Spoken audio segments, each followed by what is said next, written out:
puluhan tahun yang lalu tuh drainase kita lingkungan kan selalu digenjot dengan dana yang besar untuk pencairan. Tapi begitu misalnya muka air sungai naik, kemudian begitu hujan semakin ekstrim, kembali lagi dia. Jadi kalau ada orang menghancur sungai akibat kebijakan pemerintah, masyarakat bisa pemerintah bisa digugat. Bisa digugat.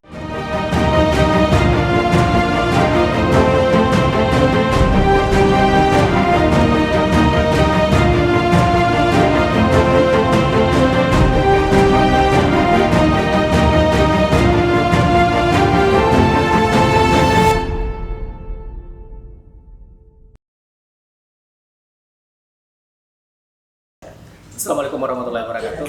Kembali kita berjumpa dalam ngobrol pinggiran akhir pekan, dialog yang diinisiasi oleh jejakrekam.com, media online di Kalimantan Selatan. Sebelumnya kita masih bicara tentang bagaimana revitalisasi. Sebenarnya kita masih mencari tema besarnya itu apakah revitalisasi ataukah normalisasi atau apa.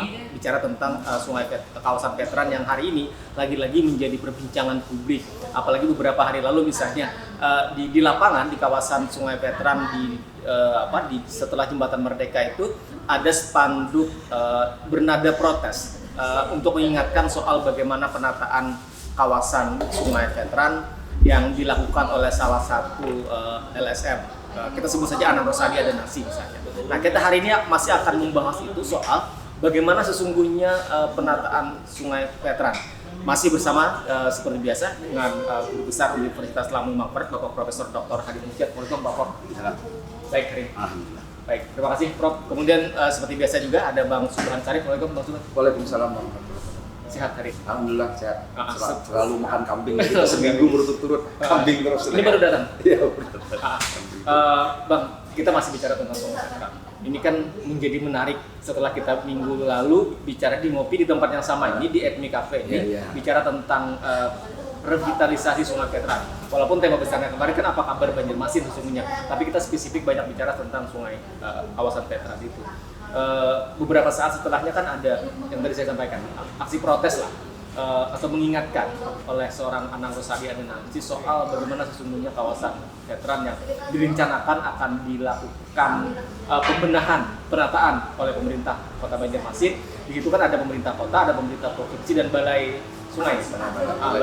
Balai sungai. Bantuan Bank Dunia ya. Bantuan Bank Dunia untuk 6 kota, salah satunya adalah Banjarmasin. Banjarmasin tidak hanya kawasan veteran, sesungguhnya ada kawasan Sotoyo, kemudian Sungai Kuring dan termasuk Sungai Ayani ya. Iya. Bang Subhan. Nah, jadi mungkin Bang Rasidi, Bapak Hadir,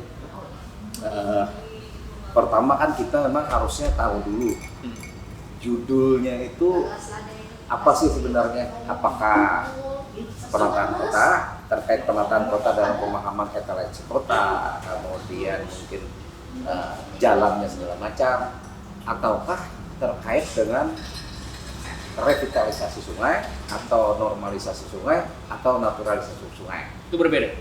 Nah, berbeda pengertiannya kan. Nah, tapi kalau secara yang kita sering dengar, termasuk penjelasan dari Kepala Dinas PUPR, kemudian Pak Wali Kota sendiri dalam media kalau tidak salah, beliau menyatakan bahwa itu sebenarnya adalah normalisasi sungai. Nah, kalau kita bicara normalisasi sungai, maka secara mendasar itu kita harus memahami dulu kata normalisasinya itu. Nah, kalau berdasarkan mungkin bahasa kamus besar bahasa Indonesia punya pengertian normalisasi sungai itu sebenarnya kan yang kita tangkap tuh bahwa normalisasi sungai adalah mengembalikan sungai seperti kondisinya dahulu. Nah, jadi kalau sungai itu berfungsi sebagai misalnya jalurnya air seperti misalnya Sungai Martapura atau mungkin seperti Sungai Barito, maka dikembalikanlah seperti kondisi dahulunya. Itu normalisasi sungai. Nah, kalau misalnya naturalisasi itu lebih lengkap lagi. Jadi di samping dia dinormalisasi, tapi dia bisa juga dinaturalisasi melalui misalnya penanaman pohon-pohon kembali untuk memperindah sungai segala macam. Kemudian untuk misalnya ditambah area rekreasi dan sebagainya. Nah, mungkin seperti itu kalau naturalisasi. Nah, kalau revitalisasi itu sebenarnya lebih dalam lagi. Dia fungsinya ada, semakin diolah lagi sehingga itu menjadi lebih kuat fungsinya. Artinya Kalau dulu misalnya dari segi daya tampungnya tuh hanya sebatas mampu sekitar 100 ribu kubik misalnya, lalu dengan revitalisasi itu bisa lebih banyak lagi, tapi fungsi utamanya tetap berjalan. Dari sejumlah ekspos atau termasuk pemberitaan yang tadi disampaikan misalnya oleh Kepala Dinas PUPR Kota Banjarmasin atau oleh Wali Kota sendiri misalnya melalui media sosial itu, yang tertangkap belum jelas, Bang Subhan. Kelihatannya fokusnya normalisasi. Cuma kalau kita bicara normalisasi ini yang jadi masalah. Kalau itu ada normalisasi, tapi sisi lain kita melihat yang diinfokan itu didesain jalan kembar, kemudian didesain untuk kampung. Kalau tidak salah ada wisata, ada kampung-kampung tematik, segala macam. Nah, jadi ini kira-kira pas tidak dengan judulnya normalisasi. Nah, makanya kita jangan sampai terjebak dengan situasi yang kemarin baru viral nih kan, salah satunya menyebut bahwa terkait dengan pembuatan film itu oleh pandangan salah satu anggota dewan. Ya, jendela itu adalah kamuflase tadi ya kan. Satu media menyampaikan pandangan salah satu anggota dewan menyatakan bahwa itu dikamuflase. Jadi anggaran itu sebenarnya bukan untuk itu, lalu dibuat-buatlah, dibungkus-bungkusnya lalu dijadikanlah pembuatan film itu. Sebenarnya judulnya bukan untuk film itu sebenarnya. Nah, jadi kita harus cermat juga. Kalau memang judulnya itu adalah anggarannya itu ataupun bentuknya itu adalah normalisasi, maka harus dipahami fokus utamanya itu adalah mengembalikan fungsi yang ada di sungai di sana menjadi semakin seperti kondisi awalnya dulu. Jadi seperti itu. Bang Subhan, nanti kita kan akan bahas karena salah satu misalnya yang menjadi dasar yang disampaikan Wali Kota adalah bicara tentang banjir yang terjadi awal 2021. Iya. Nah, kalau kemudian kita bicara dasarnya adalah banjir yang menjadi persoalan itu, bagaimana kaitan dengan tadi penataan kawasan veteran, harusnya sih seperti apa? Iya, kata harusnya itu ya itu tadi normalisasi tepat, tapi sayangnya isi yang narasi yang disampaikan berikutnya itu tidak menggambarkan kekuatan program normalisasi itu kepada publik. Jadi yang terbaca dalam tafsir publik bukan. Ya, bukan akhirnya seperti itu. Oke, sekarang kita ke Prof. Tadi menyambung sampaikan Bang Subhan. Kita kan belum menangkap, kalau Bang Subhan nih sebagai seorang ahli tata kota misalnya, belum menangkap sesungguhnya tema besar yang diangkat itu apa?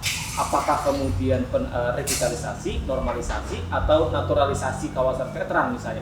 Tapi kan di awal pemerintah kota itu menyebut ini tidak bisa dilepaskan dengan peristiwa banjir awal Januari 2021.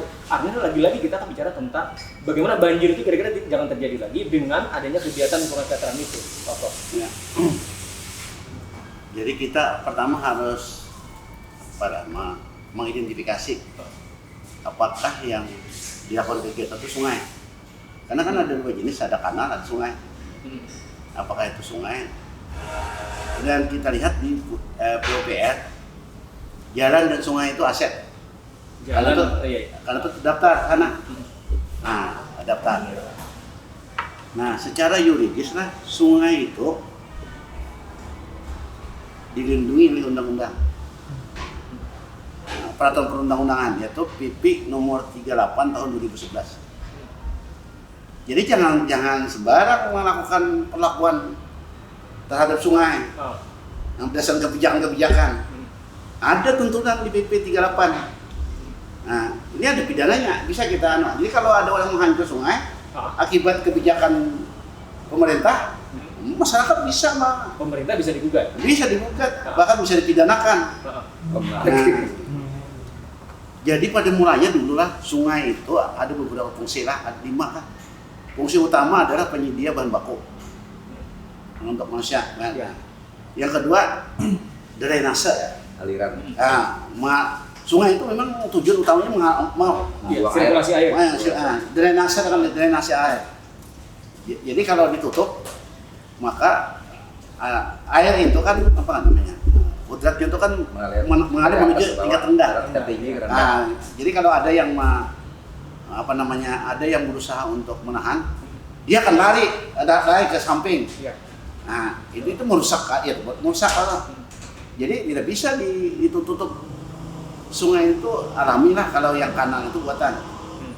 Tapi bisa juga yang kanal itu menjadi sungai kan sudah dimasukkan.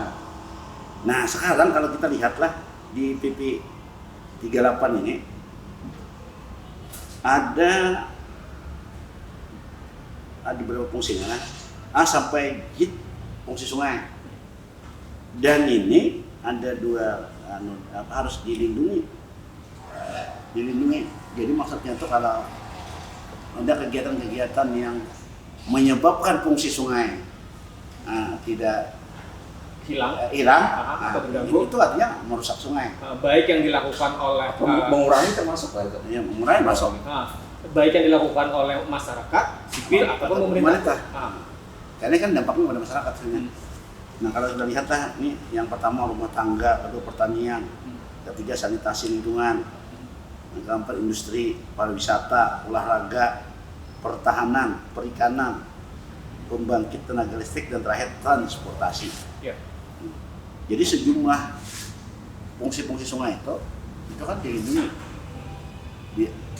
di dalam ini kan rujukannya tetap ke undang-undang lingkungan. Di dalam undang-undang lingkungan, kalau sudah ditetapkan satu lingkungan fungsinya, jadi fungsinya apa gitu kan lah, kemudian ditetapkan. Nah, ditetapkan oleh dengan peraturan perundang-undangan. Nah, terjadi penurunan fungsi. Misalnya penurunan fungsi itu kan tadinya, misalnya kan tadinya bahan lancar, misalnya lancar. Bukan dengan bahan baku. Oh, bahan baku. Atau transportasi, jalur transportasi misalnya. Tidak bisa lagi transportasi. Nah, itu artinya terjadi kerusakan. Jadi mengukur kerusakan itu ketika fungsinya hilang. Itu rusak artinya. Artinya berubah dari yang seharusnya. Nah, maka dalam undang-undang lingkungan bisa dilakukan 3 jalur. Bisa hukum administrasi, bisa hukum perdata, bisa hukum pidana. Tiga-tiganya bisa jalan. Nah, jadi karena itu jangan seenaknya itu kan.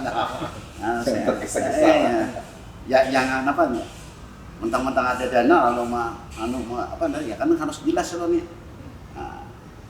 Judulnya harus jelas. Ya, ini bisa menimbulkan bahaya nih ya. Pak Prof, taruhlah kalau misalnya bahasa yang digunakan tema besarnya adalah misalnya normalisasi sungai. Artinya kalau tadi kata Bang Subhan, kalau berdasarkan KBBI misalnya, artinya kan menormalkan fungsi sungai yang sesungguhnya misalnya. Dia dalam fungsi misalnya tadi untuk aliran air misalnya, kemudian segala macamnya misalnya. Nah, kalau atas nama itu yang dilakukan pemerintah kota sehari ini, tidak masalah. Nah, lalu itu tadi kan, itu kan ada ahlinya. Misalnya tadi ini kan daya tampung air. Iya. Nah, berapa kubik air yang ditampung dalam pasang terdalam. Ini kan begitu pasang terdalam. Iya. Nah, pasang terdalam. Jadi berapa jumlah? Kalau ternyata meluber ke atas, artinya kan kurang nih. Daya tampungnya turun. Nah, di zaman Belanda itu kan kanal-kanal itu karena dilihat Belanda ini sungai kada menampung, lalu ditambahnya. Jadi kemudian zaman kami kemarin tuh karena melihat sungai-sungai banyak yang hitungan sungai lah, belum lagi kita melihat sungai itu dalam perjalanan waktu karena kegiatan manusia sedimentasinya tinggi. Akibat sedimentasi itu bukan karena kiriman arus air, kan pasir ngirim, lumpur. Nah, tapi karena kegiatan manusia di lokasi itu membuang limbah gitu kan. Itu kita sungai sungai Sakaperma. Pagi lihat kalau nggak ada lagi sungainya, ada tanah semua rata. Nah, itu kan menunjukkan bahwa itu yang dinormalisasi. Iya. Yang artinya kalau itu dinormalisasi, sungai yang tadi harusnya menampung 1000 kubik misalnya, maka harus dikembalikan 1000 kubik. Karena ada endapan tadi hanya sisa 300 misalnya. Kan kalau kita cermati juga Prof, kan masih di kawasan Sakaperma misalnya, kan ada jembatan tapi sungainya nggak ada. Termasuk misalnya di Bang yang dekat di Jalan Pramuka, kemudian di Jalan banyak kayu tani lah. Kayu Suroto misalnya juga. Tempatnya SMK itu. Iya. Jembatannya ada tapi sungainya nggak ada. Betul PUPR loh, Kota Banjarmasin. Iya betul. Jadi kadang-kadang nggak lihat yang di depan matanya. Bang, artinya kan kalau kita tadi bicara peraturan pemerintah kata Pak Prof, artinya sesungguhnya kan harusnya ini mengingatkan tidak hanya pada masyarakat yang harus taat dengan peraturan, tetapi juga pemerintah harus memberikan teladan untuk kemudian taat terhadap aturan kan? Iya. Makanya tadi kan kita khawatir saja sebenarnya kan kadang-kala kan penafsiran mengenai sebuah mata anggaran atau judul gitu kan, itu kan memang kadang-kala apa yang disampaikan di tadi yang kita kutip dari kamuflase itu selalu sering terjadi. Jadi misalnya seperti ini, dari dulu kan sebenarnya pada saat kita bicara nih tendian itu kan dulu kan judulnya normalisasi juga. Iya. Nah, masih ingat mungkin kan? Lalu normalisasi, kemudian disiringlah tepi sungai itu alasan supaya jangan longsor segala macam. Bahkan dulu zamannya tahun Dipak dulu kan mau diuruk. Waktu wali kota almarhum Basuki Ya, itu Rahmat. kan mau diuruk, tapi terjadi penolakan, akhirnya tidak diuruk, dilanjutkan Pak Yudi dengan sistem panggung disiring beton itu. Nah, tapi persoalannya tadi, ini harus dibedakan. Kalau kita bicara normalisasi sungai, maka yang diutamakan itu memang kan termasuk badan sungainya, bantarannya, dan sungainya. Harusnya kan yang dikembalikan itu adalah fungsi sungainya, seperti yang disampaikan Prof. Hadim tadi. Kalau misalnya ada dari berapa fungsi tadi Prof. Hadim? Ada Dulu 5, ini banyak nih. Nah, sekarang kalau dulu misalnya kita bicara dulu 5 fungsi, maka 5 fungsi utama ini itulah yang menjadi dasar untuk melakukan normalisasi. Nah, kalau ini kita kaitkan ke jalan veteran, ini kita mesti hati-hati. Karena jalan veteran itu sebenarnya kanalisasi yang dibuat yang menghubungkan antara kawasan Sungai Lulut, Tambuk itu, Lulut itu sampai dengan Sungai Mertapura. Nah, di situ dulu adalah sirkulasi untuk aktivitas transportasi, termasuk orang membawa hasil bumi, hasil kebun, rambutan, segala macam itu lewat sana. Nah, disinggahkan di pasar Kuripan sampai akhirnya dibawa ke Sungai Martapura untuk diantar ke pasar-pasar yang besar, misalnya ke pasarnya di Sudimampir, di Pasar Rama, segala macam. Nah, kita melihat dari ini ya kan berarti kalau kita kaitkan dengan normalisasi apa yang disampaikan Prof. Hadim tadi, harusnya ini kita lancarkan kembali supaya itu bisa menjalankan fungsi dahulunya. Kemudian yang kedua, fungsi itu juga sebagai jalan air untuk menampung air, mengalirkan air sekaligus membagi sebaran buangan air yang ada di daerah-daerah yang tergenang. Misalnya kan pada saat di daerah Galator dulunya itu kan air lambat turun, dengan adanya Sungai Veteran itu menjadi turun. Nah, sekarang pertanyaannya ini harusnya kan kalau dia normalisasi unit mau mengungsikan itu kembali. Nah, lalu catatan penting di sini adalah kalau kita melihat itu tadi, seyogyanya itu dulu yang dilakukan. Bukan kita memikirkan mengenai bagaimana etalasinya itu kita bangun jalan kembar, ini kita bangun taman-taman, dan kemudian ada kampung tematik segala macam, bukan itu. Tapi bisa nggak itu misalnya kita lakukan bersamaan? Dasar pikiran alasan kita misalnya, sekali lagi, kita sepakat sama-sama, pemerintah sepakat dengan kita pikirannya adalah soal banjir itu jangan terulang lagi. Sungai yang harus berfungsi, kata Pak Prof tadi kan betul-betul. Kan Bang Subhan pernah jadi anggota Satgas kan waktu banjir itu kan. Nah, kawasan kita taruhlah contoh misalnya kawasan Sungai Ahmad Yani itu. Hari ini kan ada banyak barang di situ, ada kabel segala macam, pipa segala macam. Kalau itu belum lagi lumpur dan segala macamnya kan, belum lagi penyempitan segala macam. Nah, kalau itu kemudian bisa kita normalkan, paling tidak kan air akan mengalir. Iya, membantu. Tidak seperti sekarang kan air itu diam.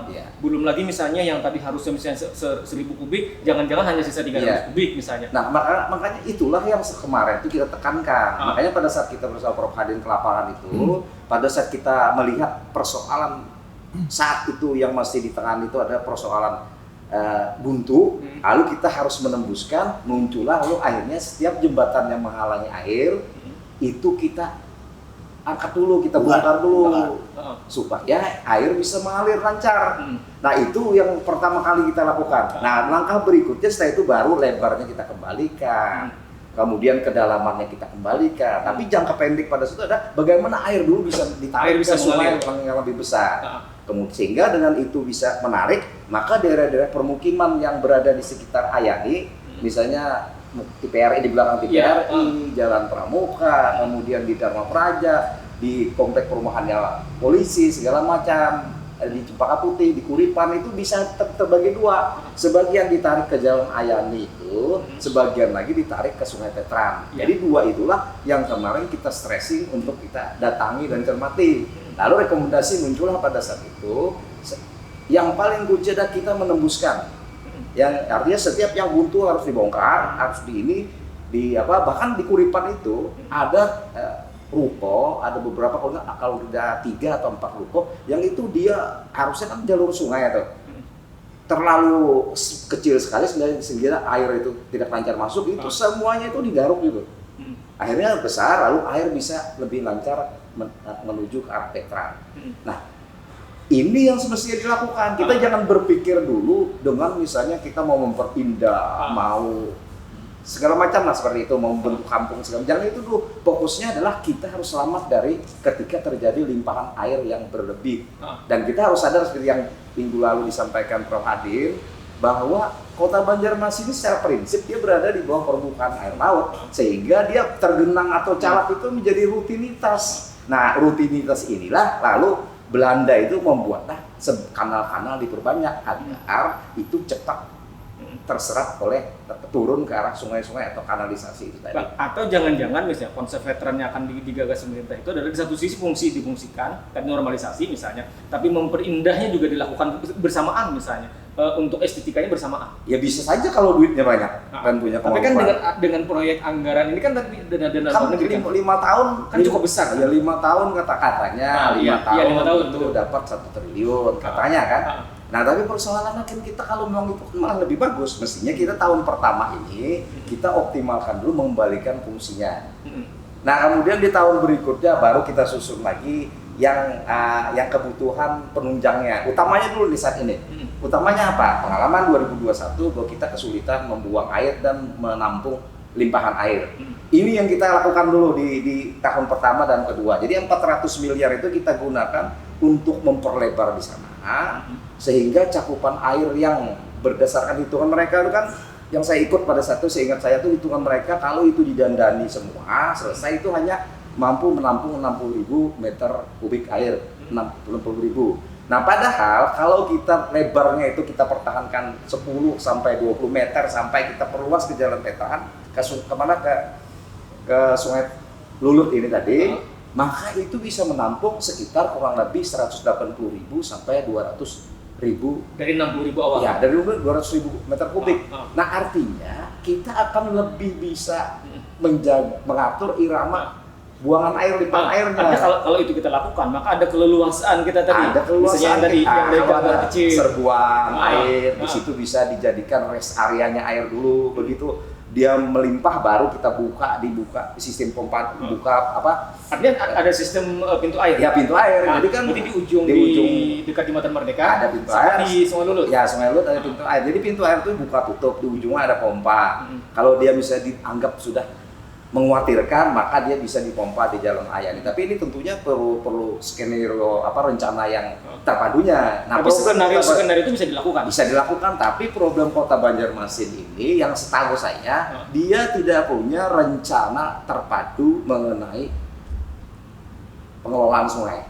Rencananya itu misalnya kita bicara Sungai Guring, kita bicara Sungai Pandu, kita bicara Sungai Kuripan, kita bicara Sungai Veteran, dan sungai-sungai yang lainnya. Ini bagaimana misalnya jaringan mereka ini bisa terkonekting ke sungai besar. Nah lalu apa yang menjadi masalah kalau itu misalnya terkonekting? Apakah misalnya ada air yang bisa masuk dari jalur-jalur yang lain? Nah ini harus dipelajari dulu, ini harus dipetakan dulu sebelum kita membuat rencana kecilnya. Harusnya pemerintah kota tuh punya rencana besar itu, sama dengan yang terjadi ini. Mestinya pikiran yang ada di kepala pemerintah itu adalah bagaimana kita bisa menyelamatkan Kota Banjarmasin bila terkena serbuan air itu dulu. Bang Subhan, nanti saya untuk informasi dulu. Kita akan coba lihat analisis peta tadi, misalnya sungai, dan kita sederhanakan sungai ini ketika difungsikan di Sungai Guring dan segala macam, itu sesungguhnya bisa kita turunkan dalam konsep yang nyata kan. Orang akan berpikir, wah itu kan hanya sebagai gagasan mimpi saja misalnya, tapi kan jangan dijawab dulu. Kita kan, Pak Prof, kan kita sekali lagi perlu konsistensi. Jangan lagi kita itu gagap, panik ketika air itu datang. Karena Januari itu kan kita betul-betul tidak siap kan waktu itu Pak Prof.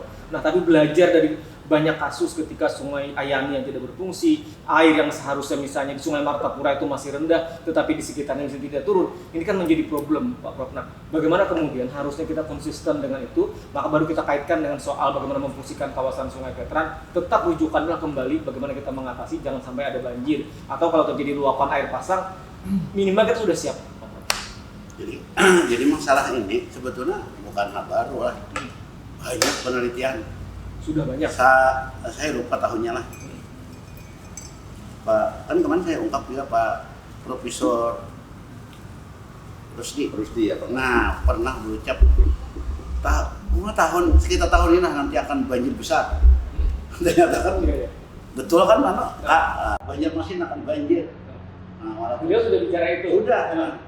Mungkin beliau secara global karena naiknya pemanasan global. Naiknya Muka air laut. Nah, tapi pemanasan global kan belum begitu dahsyat gini. Nah, saat itu saat ini sudah mulai terlihat terasa. Padahal sudah harusnya itu diantisipasi, itu kan belum itu lagi. Iya. Nah, sekarang ini kan masalah karena kerusakan hutan aja nih. Yang luapan air ini kan karena kerusakan hutan itu. Yang terjadi ini belum dari masalah global gitu.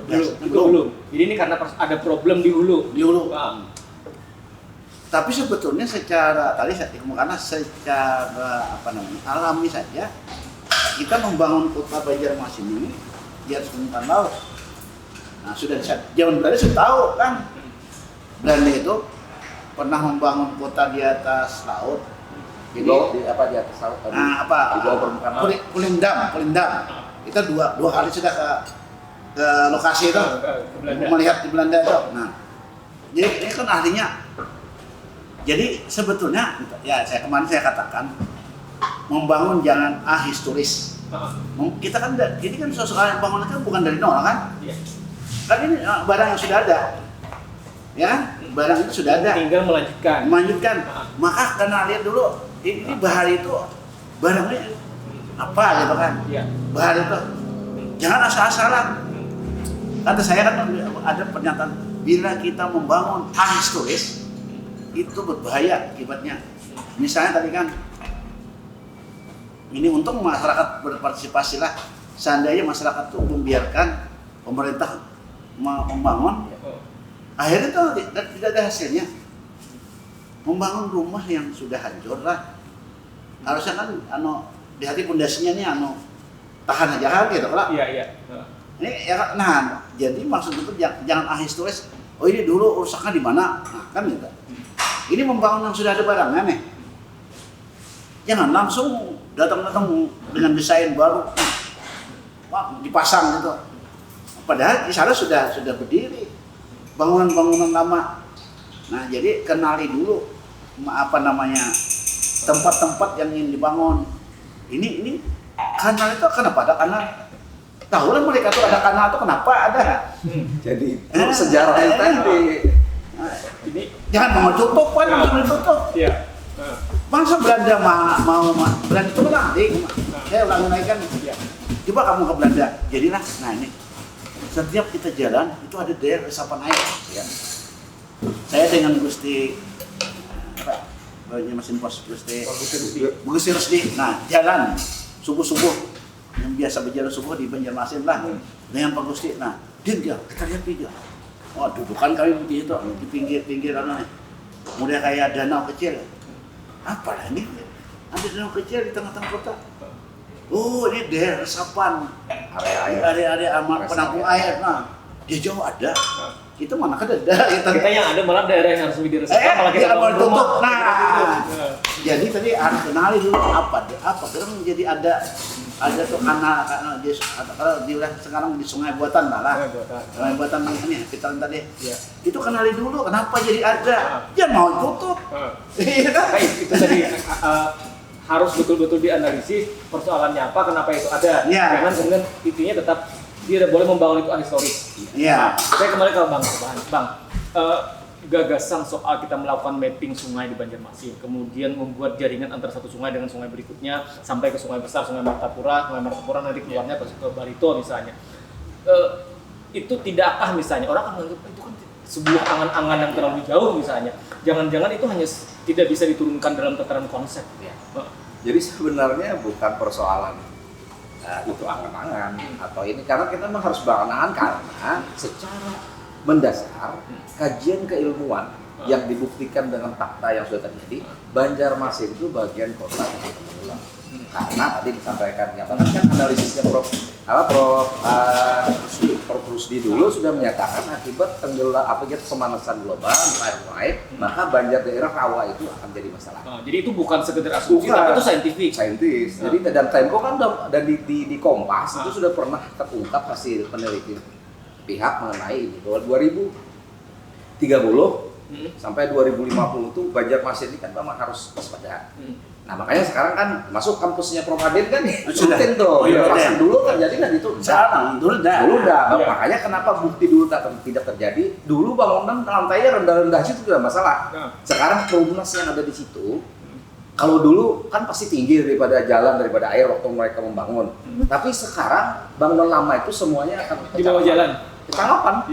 Air itu naik sampai ke lantai mereka. Nah itulah fakta yang menunjukkan bahwa di tahun ke depan Banjarmasin itu harus waspada. Nah kembali ke persoalan ini tadi, kalau kita sudah membuat roadmap mengenai jaringan sungai dan sebagainya itu tadi termasuk dasar utamanya membuat itu kan sejarah tadi, masa lalunya seperti apa. Nah lalu dengan dasar itulah kita akan bisa membagi sebaran air di tiap kawasan. Jadi kalau misalnya ternyata kawasan itu terlalu luas kemudian tidak ada daerah sungai pembaginya, disitulah kita mau meminjam ilmunya Belanda, buatlah kanalisasi. Jadi kita membuat kanalisasi itu jangan sembarangan seperti itu. Oh ini sungai lama kita kanalisasi, tidak mesti harus seperti itu. Kita harus melihat dulu sebaran air itu nanti dia, paling banyak di daerah mana yang terendahnya. Nah disitulah kita prioritaskan.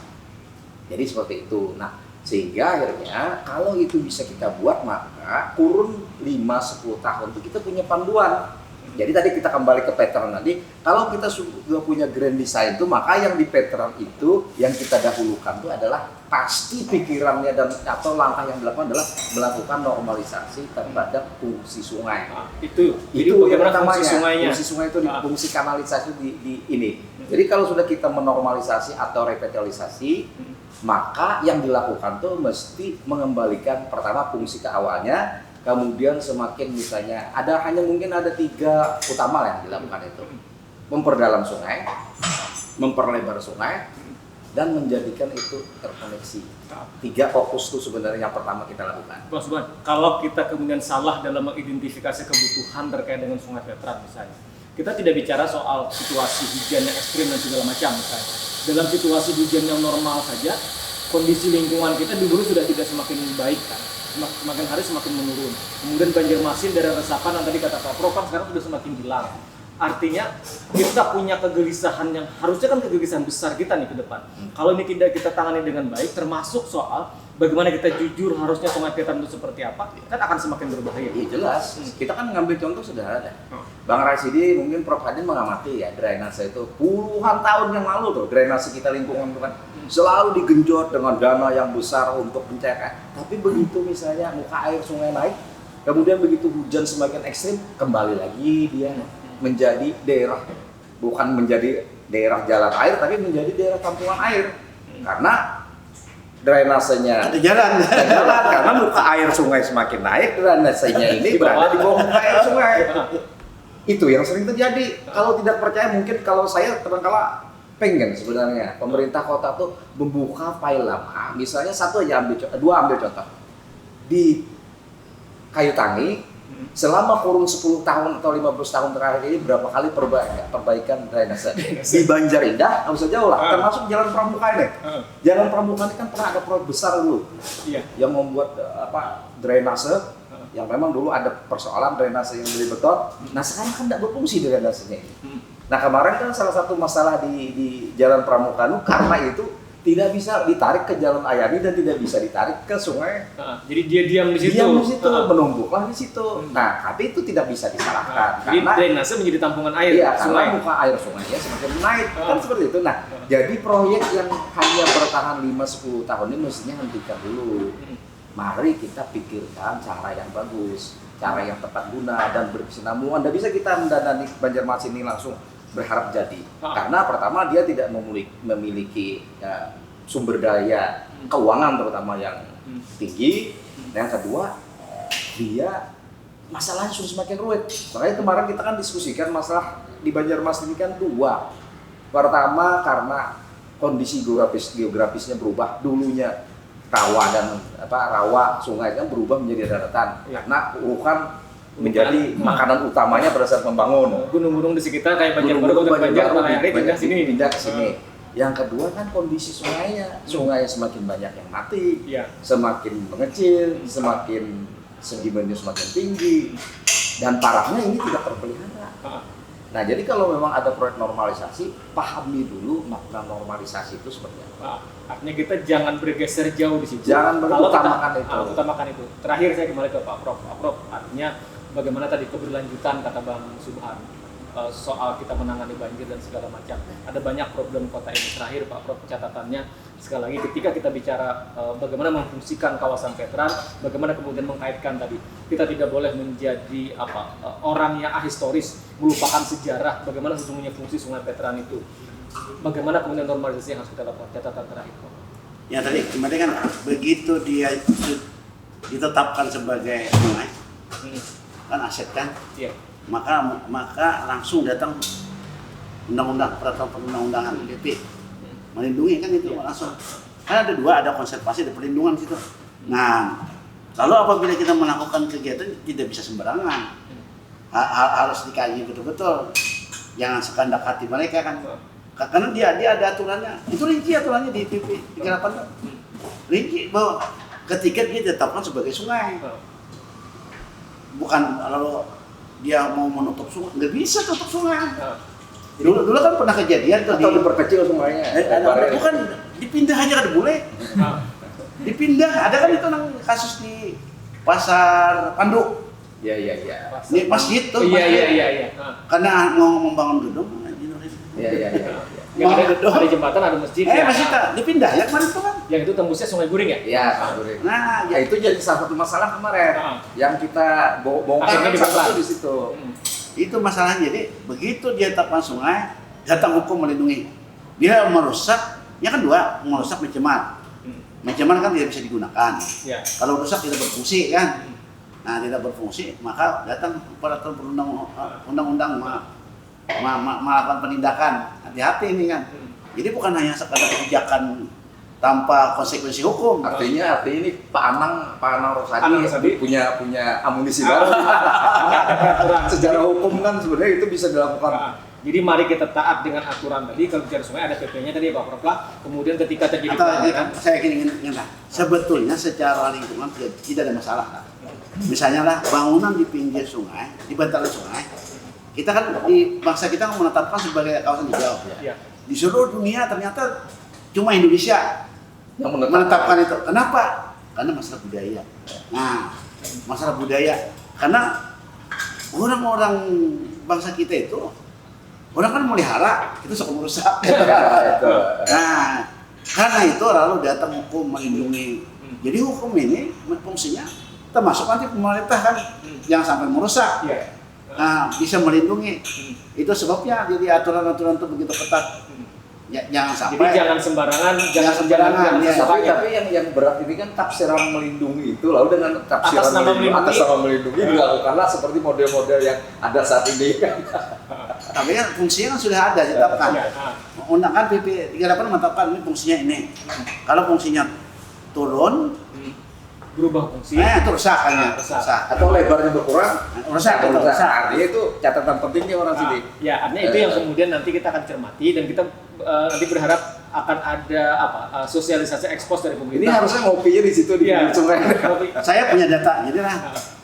Misalnya kan berubah. Saya punya data panjang sungai, kedalaman sungai, lebar sungai. Tapi data itu saya catat tahun 10 tahun yang lalu. Ada datanya. Jadi data sejarah itu.